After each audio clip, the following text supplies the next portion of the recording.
बहुत समय पहले की बात है। एक छोटे से गांव में दो गहरे दोस्त रहते थे, राहुल और राजू। राजू एक गरीब किसान का बेटा था, जबकि राहुल गांव के जमींदार का बेटा था। राहुल, जब भी मैं खेत में काम करता हूँ मुझे तुम्हारी हमेशा याद आती है, क्योंकि तुम मेरे सच्चे दोस्त हो। काश तुम मेरे साथ खेत में काम करते। अरे राजू, भला मैं खेत में काम कैसे कर सकता हूँ? मेरे पास बहुत सारे पैसे हैं, मुझे काम करने की क्या जरूरत है? लेकिन फिर भी जब तुम्हें जरूरत होगी तो मैं तुम्हारी मदद करने जरूर आऊंगा।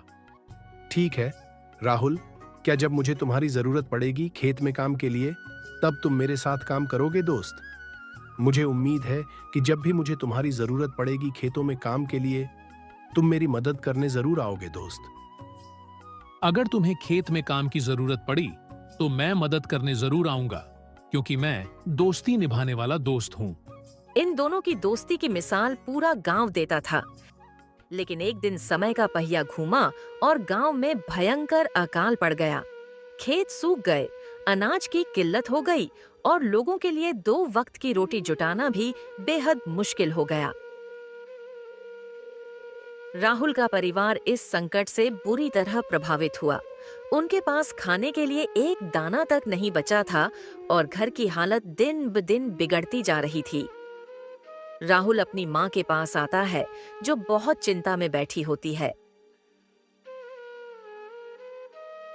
माँ, चिंता मत करो, मैं कोई ना कोई उपाय निकाल लूंगा। बेटा, हमारे घर का चूल्हा ठंडा पड़ चुका है। खाने के लिए अब एक दाना भी नहीं बचा। हालात इतने मुश्किल हो गए हैं कि अब हमें किसी से मदद मांगनी ही होगी। लेकिन याद रखना, मदद मांगना कमजोरी नहीं होती, बल्कि ये दिखाता है कि हम अपने परिवार के लिए किसी भी हद तक जाने को तैयार हैं।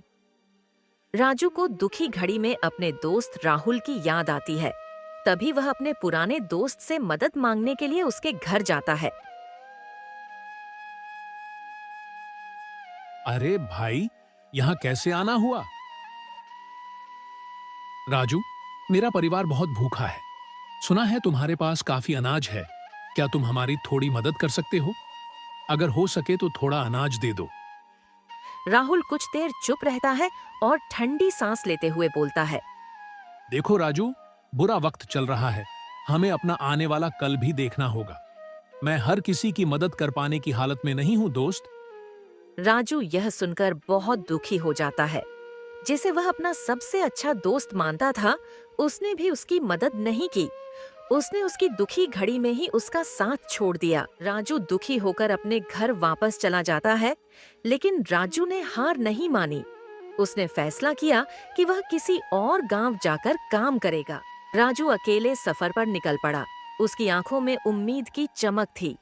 शहर में पहुंचकर राजू ने बहुत भटकने के बाद एक व्यापारी की दुकान देखी, जहां उसे काम की उम्मीद नजर आई। व्यापारी की बात सुनकर राजू का चेहरा खिल उठा। उसे आखिरकार एक नई शुरुआत करने का मौका मिल गया था। राजू ने बिना किसी आलस के दिन रात मेहनत की।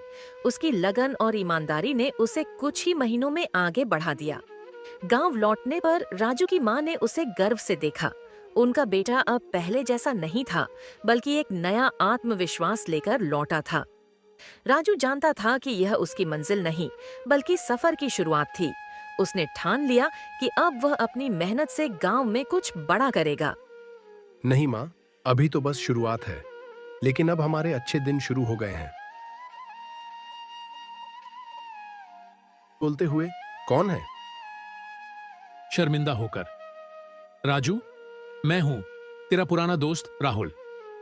थोड़ा चौंक कर, अरे राहुल, इतनी रात को यहाँ? सब ठीक तो है? नहीं राजू, कुछ भी ठीक नहीं है। मैं बहुत मुश्किल में हूं, और सबसे बड़ी बात, मैं बहुत शर्मिंदा हूं। शर्मिंदा? किस बात पर? उस दिन जब तुझे मेरी जरूरत थी, मैंने तेरा साथ नहीं दिया। तुझे मदद मांगते छोड़ दिया और खुद अपने आराम में लगा रहा।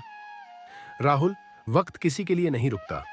मैंने अपनी मेहनत से अपनी तकदीर बदली, लेकिन दोस्ती का मतलब सिर्फ अच्छे समय में साथ रहना नहीं होता, बुरे वक्त में भी साथ देना पड़ता है। मुझे माफ कर दे भाई, मैं अपनी गलती मानता हूं। अब मैं खुद तुझसे मदद मांगने आया हूं। क्या तू मुझे भी सही रास्ता दिखाएगा? दोस्ती का असली मतलब यही है राहुल।